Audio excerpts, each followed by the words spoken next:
हम दड़गांव पहुंच गए हैं। आज हम हनुमान जी मंदिर में रुके हैं। हनुमान जी की भव्य मनोहर मूर्ति बजरंगबली के पास ही मेरा बिस्तर लगाया गया है। ऐसा कोई दिन मौका मिल जाता है भगवान के पास ही सोने का। पास में गणपति दादा की प्रतिमा है, महादेव जी है, नंदी महाराज है, सब परिक्रमावासी यहाँ रह रहे हैं। नर्मदे हर, नर्मदे हर।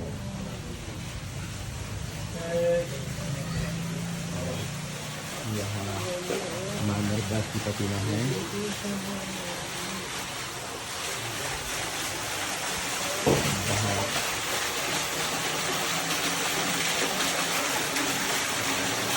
नर्मदा की धारा यहाँ बह रही है। नर्मदे हर। सभी जगह परिक्रमा से लोग अपना बिस्तर लगा दिया है।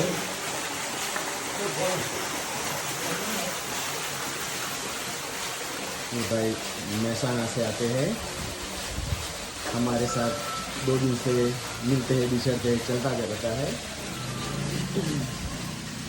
ये भाई ऊंजा से आते हैं। ऊंजा वाला भाई का नाम क्या है?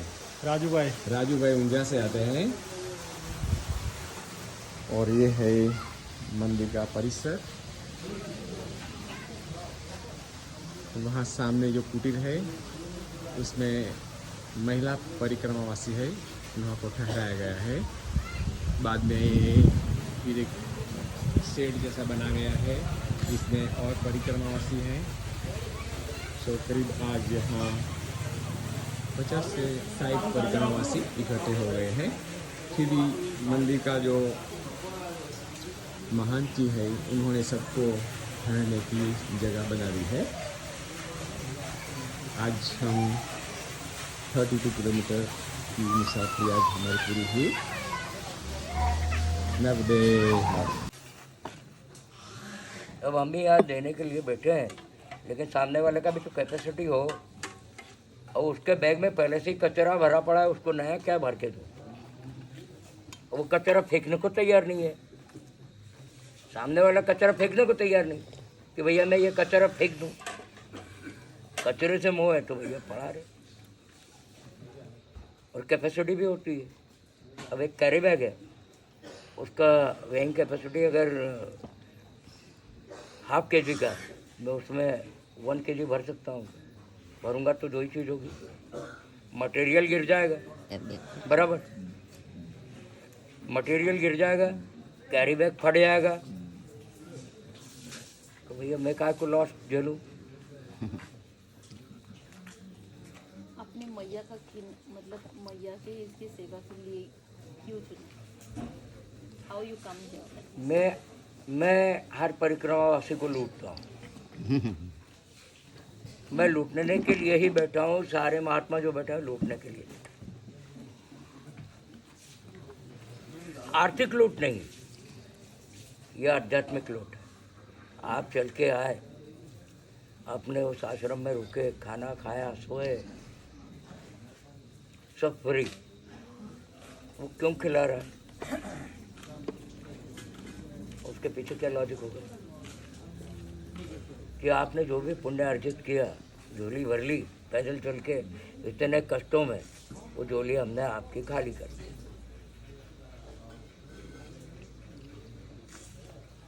अब जितने परिक्रमावासी यहाँ से खा पी के तृप्त होके गए, उतनी सारी परिक्रमा का पुण्य मुझे मिल गया बैठे बैठे। मैं काहे को मेहनत करूं? यही लॉजिक। ये भी तो मेहनत है, सेवा करना भी मेहनत है ना। सेवा करना, उसके पीछे भी एक कारण है कि जब हम साकार से निराकार और द्वैत से अद्वैत में चले जाते हैं, तो हमें हर व्यक्ति में प्रभु दिखाई देते हैं। तो हम आपको थोड़ी खिला रहे हैं, हम तो उसको भोग लगा रहे हैं। इसलिए हम कोई भी सामने आता है तो पहले हम ओम नमो नारायण कहते हैं। पता नहीं किस वेश में नारायण आ जाए। ये तो क्या पंचमहाभूत का शरीर है, आप स्त्री हैं, ये पुरुष है, लेकिन हमारी नज़र में आप दोनों एक ही हैं, क्योंकि मैं आपको एज अ फिजिकल बॉडी नहीं देखता, आपको एज अ स्पिरिट देखता हूँ। आत्मा परमात्मा का अंश है जो रंग रूप लिंग से परे, तो आप में और इनमें क्या भेद बचा? कुछ भी भेद नहीं। तो मेरे लिए पुरुष भी वही है, नारी भी वही है, मैं सबको संभाव से देखता हूँ। वो नजर कैसे आए? वो नजर के लिए क्या करना चाहिए? ध्यान डालना, वही चीज़ तो ज्ञान बढ़ाएगी।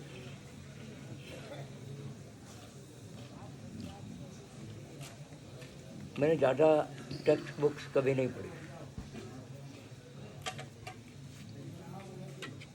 मैंने कहा ना मेरे से बड़ा मक्कार और आलसी कोई नहीं है, मैंने उसमें भी मक्कारी की।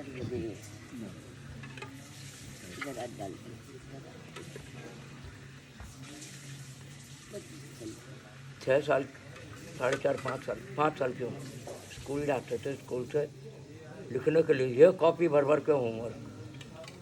वो हमारे दादाजी पढ़ा करते थे रामायण, ज्ञान कांड आया, बाल सुलभ सवाल था। हमने पूछा तो राम जी को होमवर्क देते तो वो करते थे क्या? उनके एग्ज़ाम होते थे तो उनके मार्क्स कैसे मिलते थे?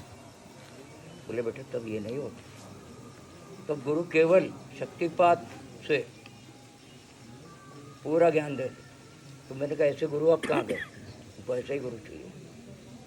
बोले अब कलयुग है, कलयुग में ऐसे गुरु नहीं होते। क्या टीम हुआ? टीम पता नहीं है? पता नहीं। बड़ा डिसअपॉइंटेड होगा, ऐसे गुरु मिल जाते तो कितना अच्छा, मैं पूरा फुलफिल हो जाता। कुछ 2 महीने बाद जब किष्किंधा कांड पढ़ रहे थे तब हमारी भी भक्ति जग गई। बाली में एक कैपेसिटी थी, वो सामने वाले का बल खींच लेता था। इनका बल खींचा जा सकता है तो ज्ञान भी खींचा जा सकता है। हमने उसी दिशा में काम शुरू किया, ध्यान लगाना, ये करना। पतंजलि योग सूत्र मैंने 8 साल की उम्र में पढ़ा था। कुछ वेस्टर्न लिटरेचर भी पढ़ा उससे रिलेटेड,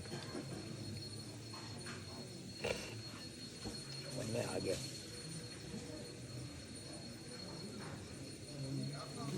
कि उसके लिए सबसे पहले मुझे मेरा आज्ञा चक्र एक्टिवेट करना हो, मुझे सामने वाले का ऑरा देखना सीखना पड़ेगा। और कुछ समय बाद, हार्डली 9 साल की उम्र में पहली बार मुझे अनुभव हुआ। मेरे फादर इनकम टैक्स डिपार्टमेंट में थे, इंस्पेक्टर थे, मीटिंग चल रही थी, हम पहुँचे, मेरे बगल से उनके चीफ कमिश्नर निकल के गए, नमस्ते किया, पहुँच गए। मीटिंग चल रही थी, किसी आशीषी ने नोटिस पर कोई भी कंप्लायंस नहीं किया। बोले क्या किया जाए, और उनकी बातचीत चल रही थी, हमारे मुंह से निकल गया, it is offence under section 272(11)(c), non compliance with the notice is non bailable offence under IT Act 1960, and that particular warrant is issued by TRO, who is having the judicial power more than a civil judge. तूने कब IT Act पढ़ा? मैंने कहा मैंने नहीं पढ़ा, chief commissioner ने पढ़ा। केवल हार्डली 2 मिनट के नमस्कार में उसका नॉलेज पूरा कैप्चर कर लिया, समझ में आ गया बेटा तो हो गया। फिर मैंने मेरा सर्कल तोड़ा, मेरे उम्र के फ्रेंड सर्कल सबको तोड़ा, मैं हाईली इंटेलेक्चुअल और एजुकेटेड लोगों के बीच में बैठा था और उस चीज़ को मेमोराइज करने लगा। अब मुझे जिस फील्ड में जाना है मैं उसी फील्ड के लोगों के बीच में जाऊंगा। साइंस के प्रोफेसर,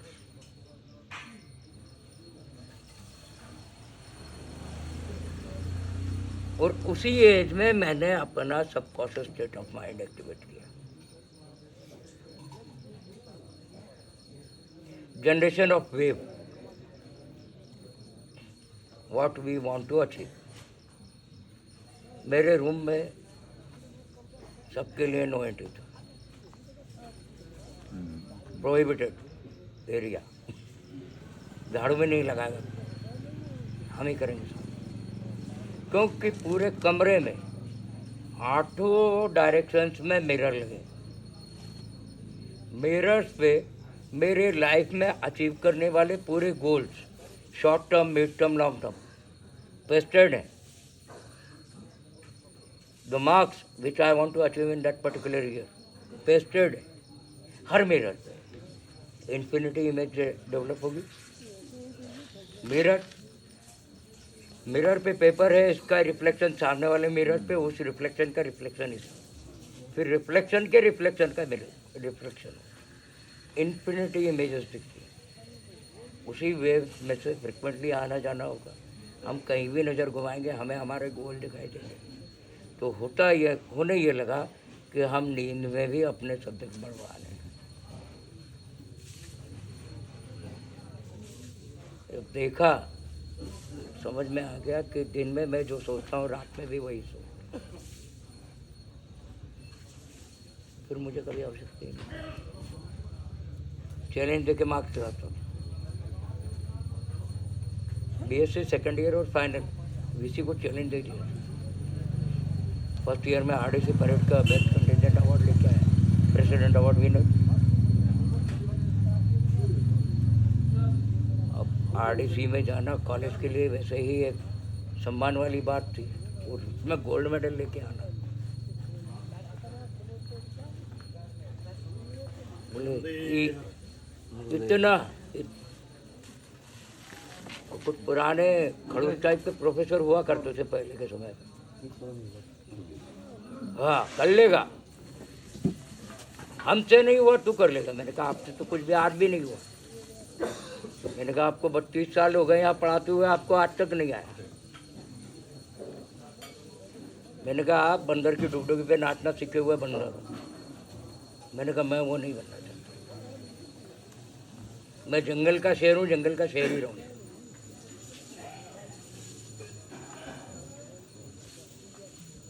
मार्क किया है, सालों से टीचर स्कूल में वही सब्जेक्ट उसी स्टैंडर्ड को पढ़ाते हैं, फिर भी उनको बुक हाथ में लेना पड़ता है। इट मीन्स कि इतने सालों में उनको नहीं आया, वो 220 डेज चलने वाले स्कूल के सेशन में बच्चों को कैसे आ जाएगा। सोचो इस बात को जरा। है बराबर है? Am I correct? A teacher must be an encyclopedia of that particular subject. Then he is having the quality to profess in the field of teaching. तो वो कैसे बनेगा encyclopedia? जब उसके बाद फंक्शन ऑफ ब्रेन, मेमोरी और ये सब चीज़ें मालूम हो गया, अल्जाइमर का इफेक्ट मालूम होगा। इसके लिए रिवीजन अगर आप विदिन 24 आवर्स कर लो पहला, आफ्टर पीरियड ऑफ 1 वीक, फिर after the period of 1 fortnight, फिर 1 मंथ, आपको वो topic whole life as it is intact याद रहे और आप चलते फिरते एनसाइक्लोपीडिया बन जाओ। तो पढ़ने का तरीका और पढ़ाने का तरीका दोनों ही नहीं मालूम है मास्टरों को। क्या होता है आज का समय ऐसा हो गया कि बोले और कोई नौकरी नहीं, बोले चलो यार टीचिंग ही कर लेते। घर में टाइम पास नहीं हो तो बोले चलो टीचिंग पढ़ाने चलते हैं स्कूल। फिर वो ब्लैक बोर्ड में लिख के रख देगी टीचर, और वो स्वेटर लेके बुनने बैठ जाएगी। भैया तू सिलाई बढ़ाई के क्लास को, तो टीचिंग के लायक नहीं। और मेरे जीवन में शायद मैं पहला ऐसा स्टूडेंट रहा हूँगा जिसने एक टीचर की ट्रांसफर तेहरान करवा दी, एक टीचर को सस्पेंड करा दिया, एक टीचर को खुद ने हाथ जोड़ लिए, माफ़ी मांग ली, घर बैठ गई। नर्मदे हर संभाल के, रास्ते में कुत्ते हैं, रस्त्यात कुत्रे बसलेले असतात पिसाळलेले.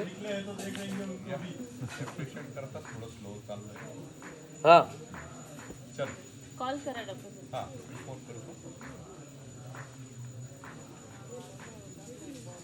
इथून 8 किलोमीटरवरती तुम्हाला नाश्ता मिळून जाईल. बुसगाव रोड साईडला या हातालाच, रोड साईडला या हातालाच. मुलगी रोड विचारा आतमध्ये गावात शिरल्यावर.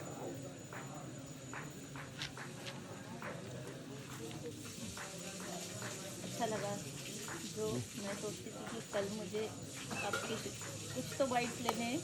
मुझे लगा अभी सुबह निकल जाऊंगी, लेकिन मेरे दिल में रहेगा कि मुझे बाइट्स लेने थे. आपको बहुत बार डिस्कस करते हुए देखा. आज क्या सुबह है, सुबह आदमी यहाँ इस आश्रम में जो रुक जाता है वो कुछ ना कुछ लेके ही आता है. अच्छा लगा.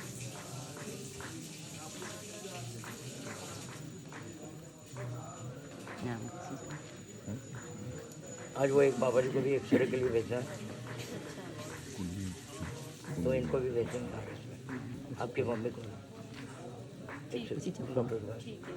एक्सरे वगैरह. आनंद सरस्वती और ये नाम भी मेरा अर्जित कमाया हुआ नाम. मतलब ये हमारे दादा गुरु हरिहरानंद सरस्वती, जिनको कि दुनिया करपात्री महाराज के नाम से जानती, उनका दिया हुआ है. अब मैं उस लेवल पे था तो मुझे मेरा गुरु भी उस लेवल का चाहिए ना. चाहिए. बहुत देखे, बहुत मिले, पूरे भस्मी लगाए हुए, रुद्राक्ष के कंठियों पे कंठियाँ पहने हुए, ज्ञान के नाम पे जीरो, चिलम हाथ में. मुझे तो ज्ञान वाला गुरु चाहिए. तो आपने संन्यास के पहले ही 36 गुरु बना चुका. संन्यास कब कौन से साल में लिया मुझे? 1993 एट द एज ऑफ 26. सो आपने अपने गुरुजी को चुना और आप गुरुजी को चुना. गुरुजी ने हमारी 8 महीने रगड़ के परीक्षा ले ली हरिद्वार में. तो आपको हरिद्वार में मिल गए. आसन के पास में मोटर का स्टार्टर, पानी गर्म करने का हीटिंग रॉड, सब कुछ था. हमें 2 किलोमीटर भगाते थे पानी लाने. बारिश के दिन चूल्हे पे बोले पानी गर्म कर, वो जानबूझ करके जो है लकड़ी गीली. अरे बच्चा वो गीला हो गया, दूसरा लकड़ी लगा दे. मैंने कहा बारिश के दिन है, इनको ये जानबूझ करके मेरे को परेशान कर. लेकिन मैं भी जीते थे. हाँ जीते थे. आगे मेरी ये एग्जाम हुई.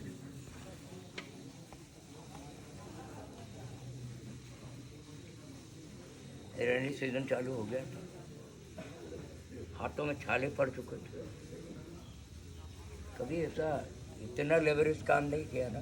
लकड़ी फाड़ना, उठाना, रोज पैदल जाना. कभी तो एसी के नीचे निकले नहीं. ली कूपर के अलावा कभी जूता पहना नहीं. पीटर इंग्लैंड के अलावा कभी शर्ट पहने नहीं. ये कुटिया की लेंथ है, इतने लंबी लेंथ के तो 2 वार्डरोब थे. फॉर्मल अलग, कैजुअल अलग. और आज जो ड्रेस पहन लिया, महीने भर बाद ही उसका चांस आएगा. और हर एक के साथ में उसके जूते अलग. और इतनी लग्जरियस लाइफ जीने के बाद में सीधे हमाली पे उतर आए. ऐसा कैसे हुआ, ऐसा परिवर्तन? उसके पीछे भी कारण, मैंने आईटी मिनिस्ट्री ज्वाइन कर ली थी. ऑस्ट्रेलिया से यहाँ आने के बाद मुझे बुलाया गया.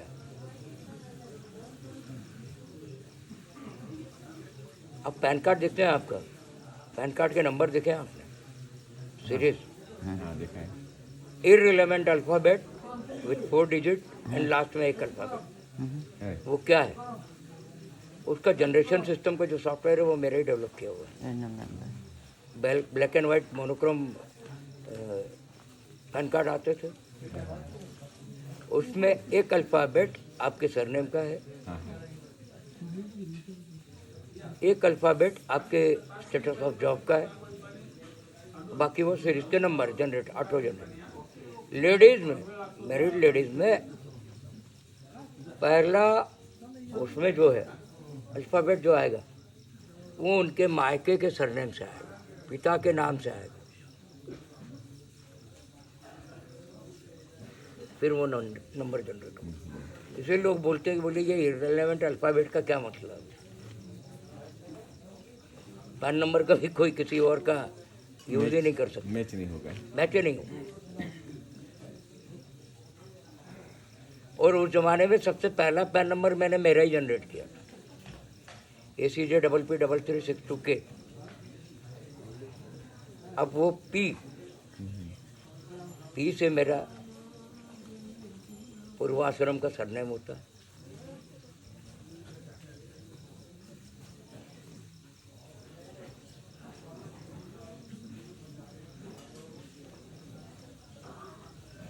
फिर क्या हुआ? के से मेरा पूर्वाश्रम का नाम था।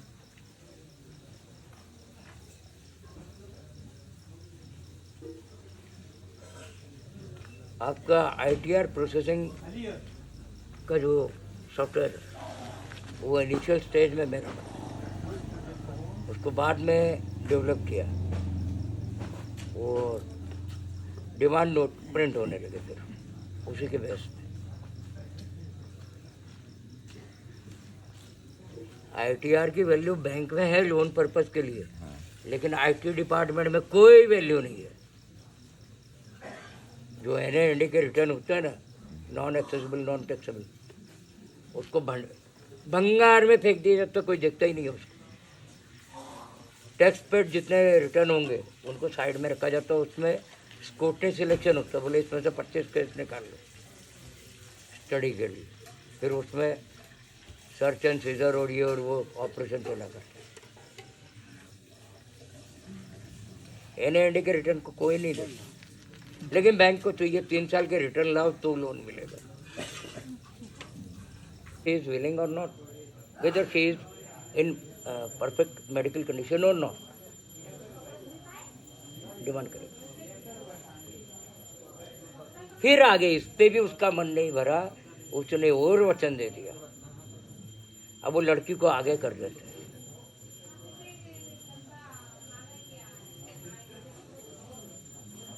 कभी भी कोई कठिनाई मुसीबत आएगी तो उसका सामना मैं करूंगी।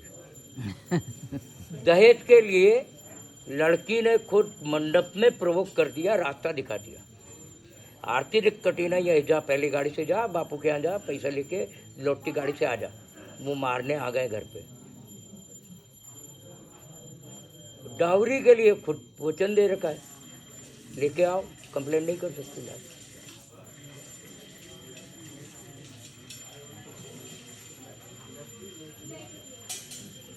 अरे कोई होती तो वो कहती, बोले कठिनाई का सामना मैं क्यों करूँ, अभी तो किसको आगे रखा, मैं पीछे उठी, इसी को आगे जान दो। नहीं तो फेरे फिर से कराओ और इसको बोलो कि बोले हर फेरे में मैंने जो वचन दिए वो ये दे, तो मैं आगे रहूँगी। तो आखिरी के फेरे में जब वो वचन आता है कि मृत्यु भी आएगी तो उसका सामना मैं करूँगी, वो तो सामने वाला नामर्द चाहता ही है कि तू जल्दी मरे तो दूसरी आए, दूसरी का दहेज भी आए। वो जो घटना है वो घटना सिद्ध करती है कि पुरुष नामर्द, केवल बाप बन जाना ही ना मर्दानगी की निशानी नहीं होती। मर्द तो शिखंडी था जो सत्य के पक्ष में पांडवों के साथ युद्ध में खड़ा था, संतानहीन था, संतति उत्पन्न नहीं कर सकता था, लेकिन नपुंसक था, लेकिन मर्द था। नामर्द होता है जो औरत के पीछे छुपता है कायर की तरह। और पुरुष जो है नामर्दी, अपनी नामर्दगी बचपन से दिखाते हुए आता। उसको एक घाघरे वाली एक आर्मर के तौर पे हमेशा चाहिए प्रोटेक्शन के लिए। छोटा था, बाप डांटने आया माँ के घाघरे के पीछे। थोड़ा बड़ा हुआ, लड़ाई झगड़ा हो गया यार दोस्तों में खेलते हुए, उसकी बड़ी बहन हो तो वहाँ सोने पे सुहागा, वहाँ तुरंत शेर बन जाएगा, बोले आ अब मार के दिखा, अब तुम्हार खा रहा। तो वो बहन का घाघरा मिल गया, फिर उसको लाइसेंसेड घाघरा मिल गया बीवी का। तो जिंदगी भर वो घाघरे के पीछे छुपने का काम करता है। आपको बिरला ही पुरुष ऐसा मिलेगा जो वाइफ को प्रोटेक्ट करता है। एक तो हमेशा वाइफ तू जा पूरे खोल दरवाजा, ये टिपिकल महाराष्ट्र के लोगों में ये इधर उधर वो आदमी पीछे से दिखेगा कौन आ रहा है। फैक्ट क्योंकि वेदों में जो नारी के सहज जन्मजात गुणों का वर्णन किया गया है, भोज्येषु निमिषा, शौर्येषु द्विगुण, ज्ञानेषु चतुर्थ, धैर्येषु अष्टगुण, षड्गुण, कामेषु अष्टगुण, लज्जेषु षोडश। एक लज्जा ही छोड़ देना औरत तो रोज का पतली जूते खाएगा घर में। वो लज्जावश कुछ नहीं बोलती। औरत अगर अपनी वाली पे आ जाए ना तो खून करने में 1 सेकंड नहीं लगा। वो नेचर ने एक नारी को इतना सक्षम बनाया है कि उसके साथ बलात्कार कभी नहीं हो सकता। कभी आपने मार्क किया, बाजार में आप चल रहे हैं, एकदम से ऑल ऑफ सडन आप पीछे घूमते हैं, आपको कोई घूरते हुए दिखता होता है? वो आपकी बैक साइड आईज है जो उसको देख लेती है। अब उस चीज को अनुभूत कर लेते हैं।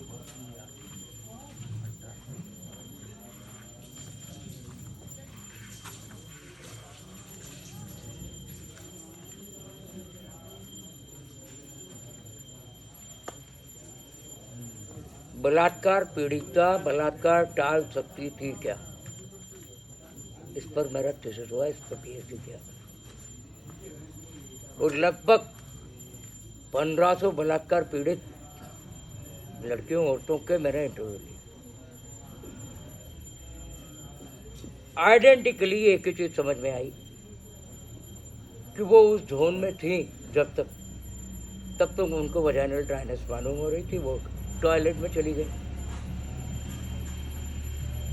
अगर वो टॉयलेट की जगह, वॉशरूम की जगह वो अगर किसी सेफ जोन में चली जाती, उनको वॉशरूम जाने की आवश्यकता नहीं। क्योंकि जो सिक्स सेंस पुरुषों में जागृत नहीं है वो नारी का होता है।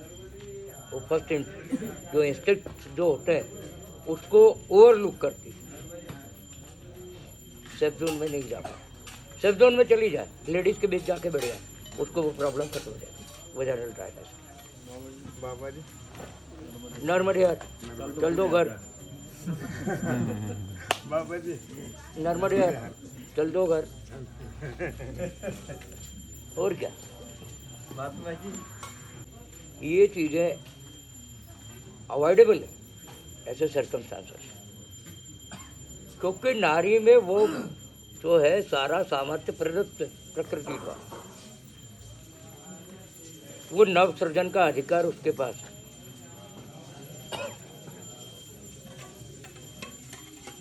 नारी के लिए हमारे यहाँ वेदों में कई जगह उसकी स्तुति की गई, पुरुष से श्रेष्ठ बताया गया है।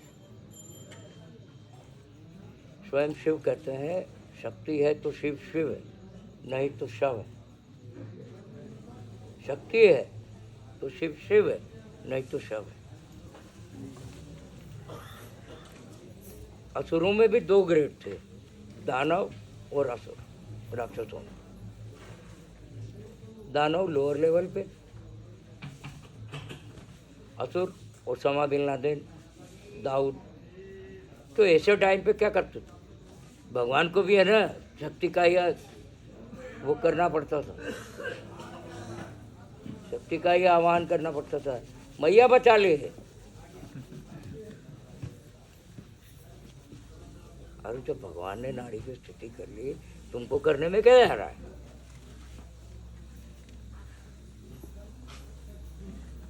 पत्नी केवल कुछ क्षणों के लिए आपकी भोग्य है।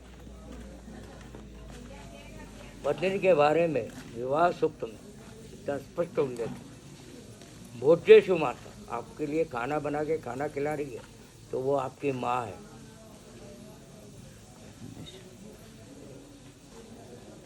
माँ ने खाना बनाया, कभी कुछ गड़बड़ हो गई, उसको डांटते हो, मारते हो, गाली बकते हो, मिन मिक निकालते हो, चुपचाप निकल जाते हो, तो फिर बीवी के बनाए खाने में मिन मिक क्यों निकालते? अधिकारी नहीं है आप। वो विवाह सुक्त नारी को मालूम न पड़ जाए, इसलिए वेदों से परावृत्त रखा है कि भैया इसको अधिकार मालूम पड़ गए अपने, तो ये सिर पे तांडव करेगी। और मैं तो चाहता हूँ कि हर नारी करे तांडव। ये आजकल जो शादियाँ होती है ना, शादीलाल घर जोड़े जो घुमा करते हैं, दलाल, मीडिएटर, ये इनका मॉडस ऑपरेंडी और पूरा का पूरा प्रोसेस पूरा मैंने डीपली स्टडी किया है। ये लोग साल में हार्डली बारिश के कुछ ही दिन घर में खाना बना के खाते हैं। बराबर, इनका ये अपने घर में कभी खाना नहीं बनाते, हार्डली कभी चाय बनाते, नाश्ता तो करते ही नहीं। और इनकी कोई पसंद नापसंद नहीं होती है, दूसरे के यहाँ जो दिख जाए वो इनकी पसंद मिल जाती है। ये कभी इंडिविजुअल भी करते हैं अकेले, या फिर जोड़े से पति पत्नी भी करते हैं दलाली का धंधा। इनके पास में बहुत बड़ा डाटा बैंक होता है और इनका पूरा है ना सिंडिकेट होता है, डाटा इंटर एक्सचेंज करते हैं। वो रिश्तेदारी में से भी हो सकता है, या आपके फ्रेंड सर्कल में से भी हो सकते हैं, या सोसाइटी में जान पहचान वाले भी होते हैं, पर वो करते हैं ये दलाली का धंधा। और उनको मैं बोला जाए तो प्रोस्टिट्यूट के जो एजेंट्स होते हैं ना, ये उस टाइप के एजेंट हैं। इनको कोई मतलब नहीं होता आपकी लड़की खड्डे में जा रही है या कहाँ जा रही है, इनको अपने पेट भरने से मतलब होता है। ये बिना कारण नाक घुसाते हैं। किसी के घर में जवान लड़की होती हुई ये टपक जाएंगे, अरे अब लड़की शादी लायक हो गई, कब तक करने का विचार है, फिर क्या कुछ जोड़ लिया है, ये पूरा एस्टीमेट निकाल देते हैं। फिर वहाँ पे तपाक से बोल देंगे, अरे यार फलाने का लड़का तो है, दिखना पड़ेगा उसको, हुई कि नहीं। इनको मालूम है कि नहीं हुई है, फिर भी ये क्वेश्चन मार्क डाल के चले जाते, हुई कि नहीं हुई, पता लगाते। दूसरे दिन गया वो लड़के के घर, यहाँ से चाय पी ली दोपहर की, जमा तो रात को डिनर के लिए ही लड़के के घर। फिर अब शादी वादी करने का विचार है कि नहीं लड़के का? बोले हाँ करना तो है, लड़की अच्छी मिल जाए, लड़की तो है, पता लगाना पड़ेगा उसकी शादी हुई कि नहीं हुई। जबकि दोपहर में ही मिल के आए, कुंवारी है, पर उनको ओपन नहीं करेंगे। क्यों? क्योंकि अगली बार का इनका लंच बाकी है वहाँ। और ये इसमें के बेशरम जात के होते हैं। किसी के यहाँ अगर रात में पहुँच गए पति पत्नी जो कैसे, ये कितना खाना बना है उस पर ध्यान नहीं रखेंगे, घर का कोई आने वाला सदस्य है उसका ध्यान नहीं रखेंगे, एक दूसरे को बताते। ये चीज़ इसको बहुत पसंद है, ले लो अपने हाथ से। ये चीज़ पत्नी बोलेगी इनको ये सब्जी बहुत बढ़िया बहुत पसंद है, मेरे को तो जमती ही नहीं ऐसी बनाना, जबकि ऐसी कोई पसंद नहीं होती। खाना है तारीफ कर कर के, सूटते जाएंगे दोनों, एक दूसरे को परोसने लगेंगे। लो नहीं, अरे ये तेरी पसंद की सब्जी है तू खा, बोले आपको ज़्यादा पसंद है नहीं, ये आप ये वाली खाओ। वो ये विचार नहीं करेंगे कि उस घर के लोग अभी भूखे बैठे हैं, ये आपस में खा पी के निकल रहे हैं। तो इनका ये मॉडस ऑपरेंडी है। अब बात आ गई, लड़का पसंद आ गया, हमें शादी लड़के को लड़की से करना, फ्यूचर प्लानिंग उनको करने दो, एक दूसरे की आईक्यू लेवल को समझने दो, एक दूसरे के एम्बिशंस को समझने दो। नहीं, बाप तय करेगा लड़की का, उसको क्या अकल है? लड़की शादी लायक हो गई है, पर बाप क्या बोलते हैं लड़की के, उसको क्या अकल है? उसको क्या समझते बच्ची है वो, हमें ना। तो भैया शादी तुम ही कर लो ना यार। मेरे तो एक लड़की को भड़का दिया, मैंने कहा ऐसा बोले ना, एक काम कर पिताजी बता देना मैं कब बड़ी हो गई, मैं बड़ी हो जाऊं तो बता देना, मैं शादी कर लूँगी, मेरे को कोई जल्दी नहीं, मैं नौकरी कर रही, समझदार हो जाऊं तो बता देना। 4 साल बाप को झुलाया, बाप ने आकर हाथ जोड़ लिए, बेटा तू जो बोले वैसा। वो छोटी सी रहेगी ना बाप की। अरे छोटी रहेगी, ना समझ रहेगी क्या? ना समझ तो शादी करने क्यों जा रहा है? जीवन उसको बिताना है, उसको पति का मेंटल लेवल मालूम होना चाहिए, नहीं तो दोनों में क्लेशेस आते हैं, साल भर के अंदर शादियां टूट जाती हैं। आपके पीठ पे बोझ है क्या? आपकी घर की गाय है, देखते भी नहीं हो कि वो सामने वाले का तबेला पालने वाले का है कि कसाई का है। इस खूंटे से खोला, उस खूंटे पे बांध दिया। वहाँ जाके देखा तो बस केवल सांड। बोले कमाता कितना है, दिखता कैसा है, पढ़ा क्या है। उसके कैरेक्टर को कोई नहीं देखता, उसकी कमाई को वो देखता है। अरे कमाई कम होने दो, उसका कैरेक्टर देखो, कैरेक्टर बेस्ड है। लाख करोड़ों की संपत्ति है, लड़का शराब पीता हो, अय्याशी करता हो, और भी जगह लड़कियों से अफेयर हो, उससे लड़की शादी करके सुखी रहेगी क्या? अब ये तो लड़की बच्ची से सहेगी क्या सुखी? नहीं रहेगी। सेपरेट ही होना पड़ेगा उसको, क्लैशेस होने लगेंगे। कभी अगर बाई चांस वो लड़की जॉब करना चाहती है मैरिज के बाद, और ये चीज़ है ना, दोनों के बीच बातचीत फाइनलाइज नहीं हो पाई, इनमें ईगो आ जाता है, क्लैशेस होने लगते हैं। तो काम कर घर का, नौकरी का मत सोच। अब वो कैरियर बनाना चाहती थी, इसने कहा, बोले नहीं तू बच्चे पैदा कर। बोलेगे चट, छोड़ दिया, हो गया। शरीर ने साथ दिया होता तो और करता। अच्छा, अगर एक्सीडेंट नहीं हुआ होता तो नॉर्मल यार, और कोई अगर ये एक्सीडेंट नहीं हुआ तो और करता।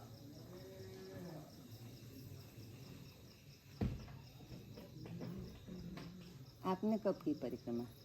मेरी पहली परिक्रमा हुई थी 19 साल की उम्र में। अच्छा, उसके बाद ही तो मैया ने मुझे देती चली गई भर भर की झोली, और मैं लेता चला गया। तो उस टाइम के माहौल में और इस टाइम में उस टाइम ना तो कोई आश्रम हुआ करते थे, और वो हीरालाल रावत वहाँ लूट लिया करता था, नीचे था पहले। और रास्ता भी ये नहीं था, मैया के किनारे किनारे वाला रास्ता था। सरदार सरोवर नहीं था, पुनासा नहीं था, ओंकारेश्वर डैम नहीं था, केवल एक बरगी डैम था। जब तो मैया रास्ता ही अलग था। अब वो छनेरा वगैरह जो गांव है पुराने, हरसूद वगैरह सब डूब में आ गए। पहले वो गांव ऊपर थे। पहले आश्रम नहीं थे, सदाव्रत मिला करता था, कुछ ही गिनती के आश्रम थे। सदाव्रत मतलब कि आपको आटा मिल जाएगा, दाल मिल जाएगी, चावल मिल जाएगा, कच्चा मटेरियल आप आपका पकाओ और खाओ। और यहाँ आते आते आपसे सब लूट लिया जाता था, कमंडल फमंडल सब रह जाता था। केवल बदन पे एक लंगोटी, मैया की झोली और दंड। उस परिस्थिति में भी जो घबरा के भाग गया वो तो गया, लेकिन जो आगे आगे निकल गया उसको वापस इतना सब कुछ मिल जाता। मेरी पहली परिक्रमा में तो मुझे कोई क्या लूटेगा। एनसीसी का यूनिफॉर्म था, कमर में दोनों तरफ माउजर लटका था, यहाँ पट को पूरा खुकरी, एक तरफ हंटर नाइफ, कौन हाथ लगाने आएगा। वो एनफील्ड पे थे, अपना टेंट, अपना खाने पीने का सब साधना था। लेकिन मैया ने हमें सुलपानी में हमारी अकड़ को तोड़ के रख दिया। सुलपानी में हमको 21 दिन भटकाया।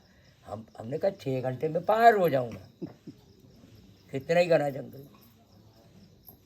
शेरपा मॉडल एनफील्ड है, लिए तो लद्दाख में दौड़ाते हैं आर्मी वाले, इसके लिए क्या कमी है, जरा सी चीज़ है।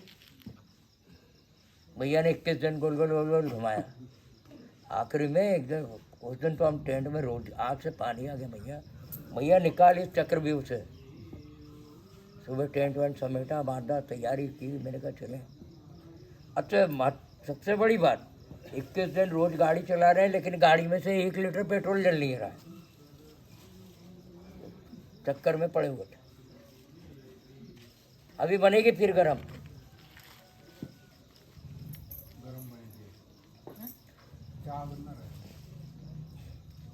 तो गाड़ी पे सामान बांधा, 21 दिन से भटक रहे हैं। हमें वहाँ कोई आदमी नहीं दिखा, कोई बच्चा नहीं दिखा। लेकिन उस दिन हम गाड़ी पे जैसे ही बैठे, गाड़ी स्टार्ट करने वाले थे, हेलमेट लगा ली। भैया कहाँ जा रहे हैं? मैंने कहा बच्चे नॉर्मल यार। हमें पलट के नर्मदे हर भी नहीं बोले। ओम नमः शिवाय। कहाँ जा रहे? मैंने कहा परिक्रमा में निकले तो रास्ता भटक गए। तो ये गलत रास्ता है, वो नीचे वाला पगडंडी पकड़ो, रोज वहाँ से जा रहे, पगडंडी नहीं दिखाना। और उससे निकला, आधे घंटे में पार निकल गया। समझ में आ गए, परिक्रमा हम नहीं करते, मैया कराती है। झटका लगा दिमाग को, अरे किस दिन से घूम रहा हूँ, ना आदमी की जात। ये बच्ची आई तो आई कहाँ से? जो पलट के देखा तो जमीन पर ऐसे पाँव के गीले पंजों के निशान, लड़की गायब। गाड़ी वैसे ही नीचे फेंक दी, हम कूद के वहीं लेट गए थे। मैंने कहा हम पहचान नहीं पाए।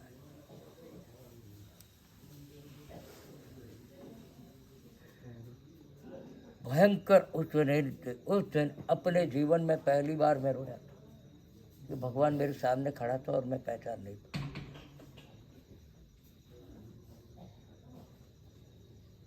पर दिया मैया ने उसी साल, झोली भर भर के इतना ना दिया। घर पहुंचा, ऑर्डर खड़ा था बेंगलोर में मिट्टी, और उसी का पहला चेक, लाइफ की पहली कमाई का पहला चेक 4.5 लाख।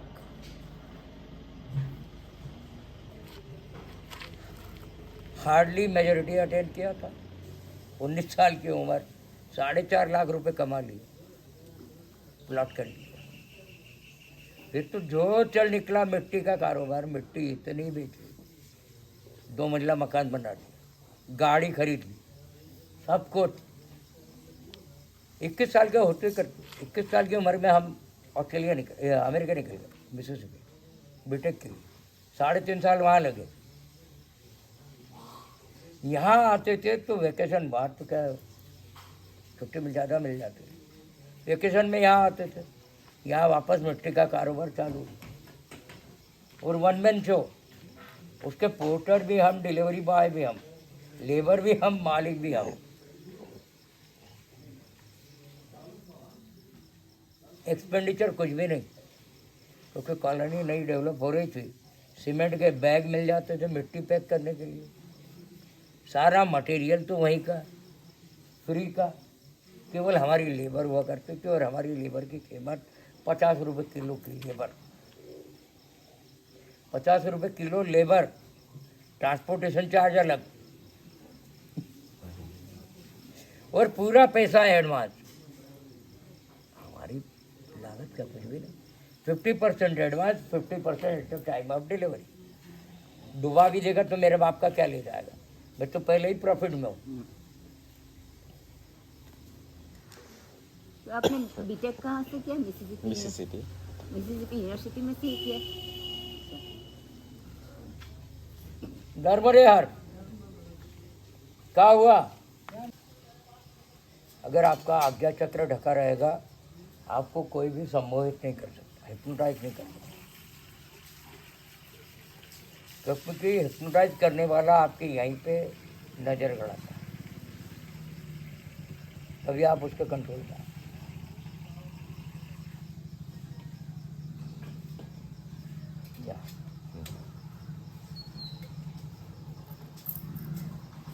इसलिए अपने हाथ तिलक लगाने का सोचता है।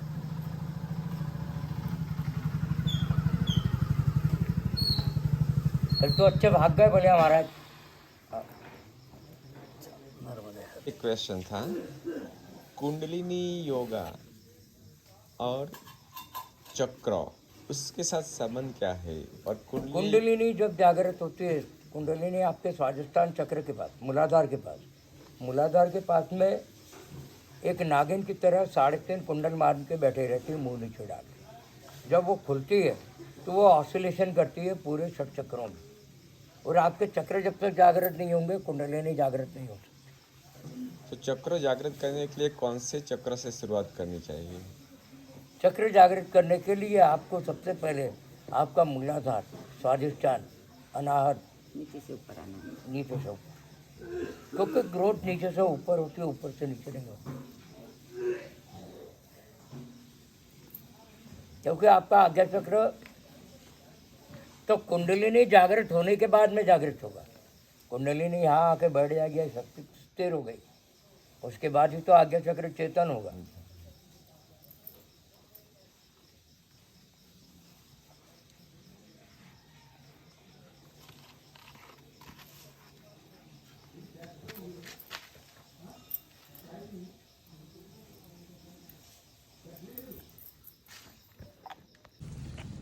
कल यह आश्रम में रुके हुए थे, अब हम यहाँ से निकल रहे हैं। सुबह के 7:40 हुए हैं।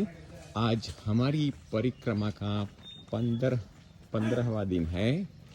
दिसंबर 6, 2023। ये हनुमान जी का मंदिर है। आज आराम से निकल रहे हैं। हम यहाँ से दड़गांव जाएंगे, दड़गांव की ओर जाएंगे। दड़गांव नज़दीक है, 2 किलोमीटर की दूरी पे है। और दड़गांव के बाद खूटा मोड़ी नामक जगह है, करीब 20 किलोमीटर की दूरी पर यहाँ से है। सो रास्ते में देखेंगे, अगर कोई विश्राम का स्थल होगा तो बाल भोग की व्यवस्था होगी तो वो करेंगे। उसके आगे लंच के लिए देखेंगे। अभी धुम्मस छाया हुआ है। तो गैस से निकला ना।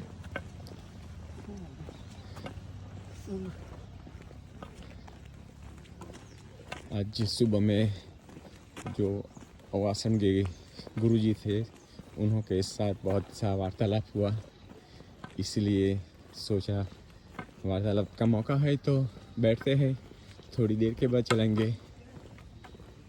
उन्हों का वार्तालाप भी हमने रिकॉर्ड किया है और इस वीडियो के साथ आपको भेज देंगे।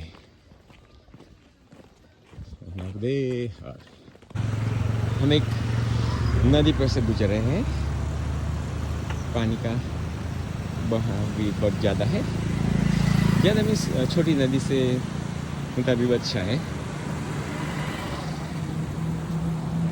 और सामने छोटे छोटे मंदिर है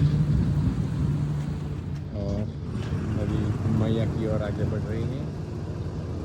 हम अभी सूर्योदय हो गया है, धूप की वजह से दिखाई नहीं दे रहा है।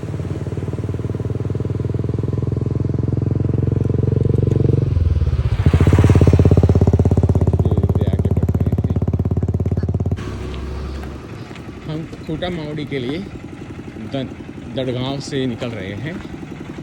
अभी अभी हम बाजार पास करके आगे बढ़े।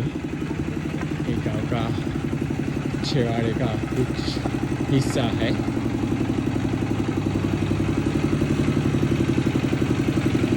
सो दड़गांव के बाद करीबन 18 किलोमीटर की दूरी पे खूटा मावड़ी है।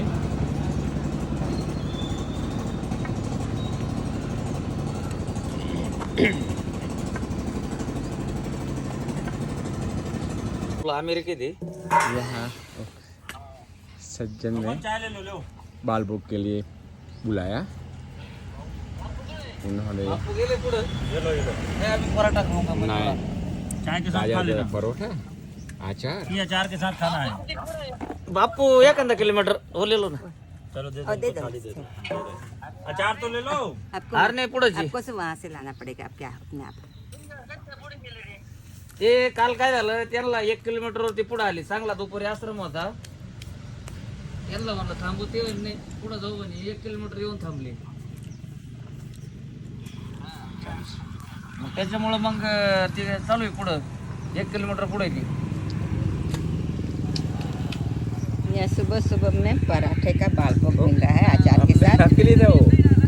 हाँ और ये लोग फ्रेश बना रहे हैं, बहुत बढ़िया है। और बाबा जी आग्रह से खिला रहे हैं। बाबा जी आपका नाम क्या? बस बस पराठे वाले। पराठे वाला बाबा जी। परोठा रे बाबा जी। हाँ नाश्ता फिर करत राहतो, पराठे वगैरे शाम को ना. भात खिलाएंगे तो वो बोलेगा भात वाले बाबा जी। असे यहाँ हमने बहुत अच्छे साग तुम्ही खोलून द्या ना, बढ़िया का आम्ही परोठा खोलून द्यायचं? खाए बाबा का नाम परोठा वाला बाबा ही है। और वो आम्ही जर जो बाबा अमरकंटक से यहाँ सेवा करने के लिए 3 तारीख से यहाँ वो व्यवस्था बनाई है, उन्हों का नाम पराठे वाले बाबा जी है, सभी वही नाम से जानते हैं। और आगे उन्होंने बताया कि आगे 13 किलोमीटर तक आपको कुछ नहीं मिलेगा, जरूरत भी नहीं पड़ेगी। अब जरूर नहीं पड़ेगी, अब तो बहुत भरपेट बाल बुक हो गया।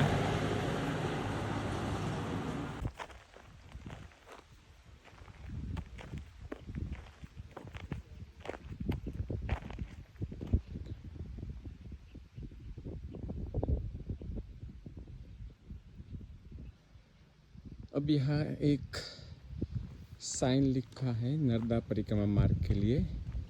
अब हम अवधा में है, क्या करें, यहाँ से जाए और रोड से जाए। नर्मदे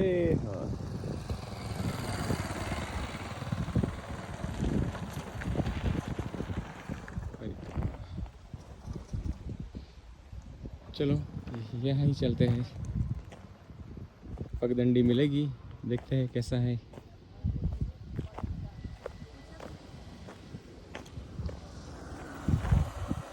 किसी को पूछ लेते हैं, उन्हों को पूछना परिक्रमा का मार्ग कहाँ है।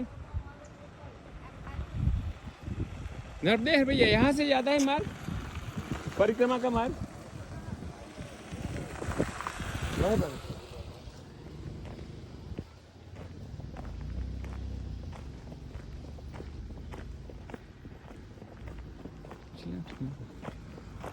सो पक्की सड़क छोड़कर हम पगडंडी पे जा रहे हैं। कल सारा दिन पक्की सड़क पे चले, अब देखते हैं ये पगडंडी पर कब तक जाना है।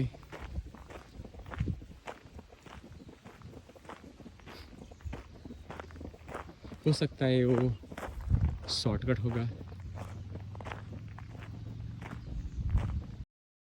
अब वहाँ से पहाड़ी से उतर कर आए, बहुत कठिन मार्ग था। अब ये पानी का बहाव है, देखते हैं कैसे उसको पार किया जाता है। और ये कैसा रहेगा। ओके, आगे चलते हैं। आगे एक परिक्रमावासी है, वो बोलते हैं वहाँ से जाना आसान रहेगा, तो हम वहाँ से होके जा रहे हैं, देखते हैं।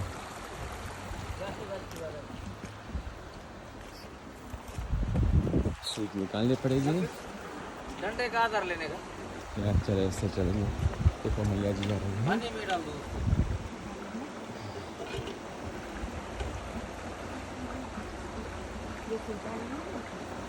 नहीं फिसलेगा नहीं कुछ। अभी इधर ओ उसके ऊपर हाँ ये दिखाओ। वैसे ना, no no no no no. आ जाओ।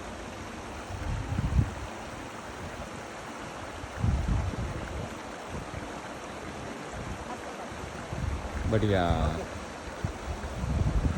बेटा, हम कोटामुड़ी में आश्रम में भोजन के लिए रुके थे। भोजन बनाने में मदद की आवश्यकता थी, तो माताराम ने रोटी बनाने में हाथ बढ़ाया।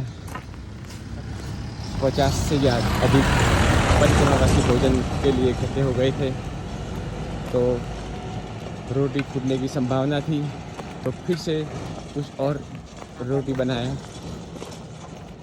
सभी ने प्रेम से भोजन प्रसाद लिया। एक आध घंटा आश्रम में रुके। अब वहाँ से आगे की तरफ काठी नामक गांव 7 किलोमीटर दूर पे है, तो वहाँ जाने के लिए निकल पड़े हैं। एक काठी लिखते हैं, कोठी बोलते हैं, दो ही नाम चलता है। वहाँ गायत्री मंदिर है, वहाँ जाएंगे, देखेंगे, माता जी के दर्शन करेंगे और वहाँ रात्रि विश्राम की सेवाएं उपलब्ध होगी तो वहाँ रात्रि के लिए रुक जाएंगे। अगर नहीं होती है तो वहाँ से आगे 5 किलोमीटर मौलगी नामक गांव है, वहाँ के लिए सोचेंगे। पहले तो काठी जाते हैं, देखते हैं कैसा है। पास में थोड़ी थोड़ी पहाड़ियाँ अब कब कम होती चली जाती है। जो दुर्गम पहाड़ी एरिया था शूलपाणी का, वो पहले लास्ट 4 दिन में पार कर दिया। अब रास्ते सड़क आसान सी लग रही है। मैया यहाँ से करीबन 1 किलोमीटर दूर होगी शायद, सही पता नहीं है, आगे जाके पता चलेगा। अभी अभी हम चल रहे थे, एकाएक हेमा की नज़र एक बड़े 7-8 फुट लंबे सांप पर पड़ी। वो रास्ता क्रॉस कर रहा था, हम रुक गए। वैसे 10 गज की दूरी पर ही था। फिर आवाज़ सुन के रास्ता क्रॉस करने से वजह वो वापस चला गया और हम आगे बढ़ने लगे। पहली बार हमें नाग देवता का दर्शन हुए रोड क्रॉस करते हुए। ऐसे संभाल के चलने पड़ता है, कभी कभी ऐसा होता जाता है।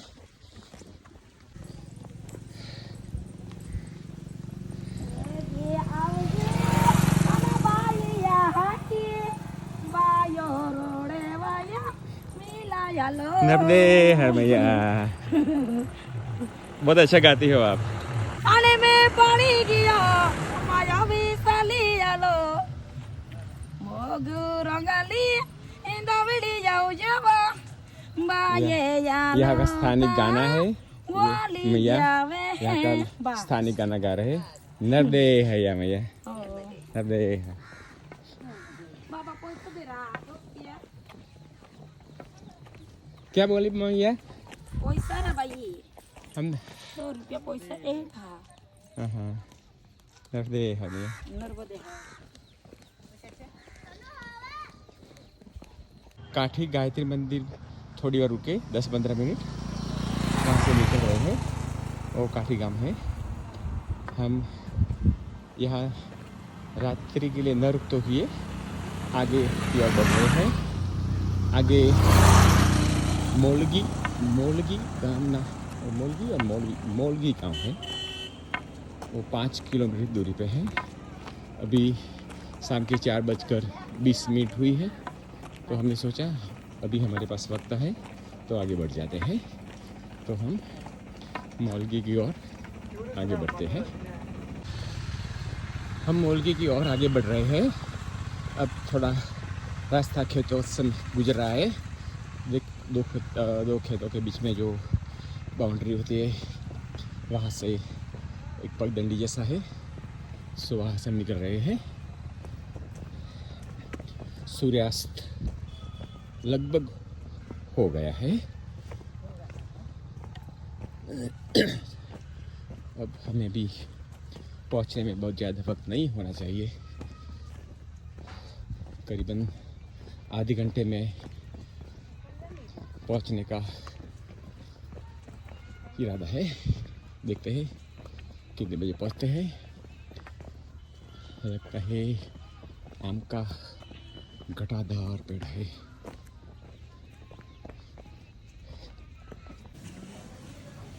आज ये मोलगी है।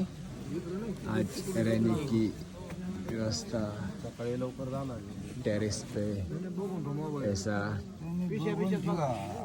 टेंट जैसा बना दिया है। यहाँ ही आज रात रहना है। नर्मदे हर।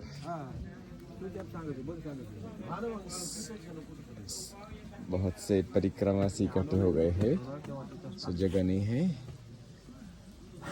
तो इसलिए एडजस्ट करना पड़ रहा है। राव स्वामी शंकरा आरती ओ वाळो भावारती ओ वाळो कर्पूर गवरा जय देव दे कर्पूर गवरा भोळा रैनी विचाळा अर्धांगी पार्वती सुमनांच्या माळा देवदेचे उधर चितकंठ निळा ऐता शंकर जोबे उमा बेलोळा जय देव जय श्री शंकराव स्वामी शंकरा आरती ओ वाळो भावारती ओ वाळो कर्पूर गवरा जय देव दे देवी दैत्य जागर मंत्र वै केले जामाची आवती तळाळता पडले हे तू आतुरपणे प्राचन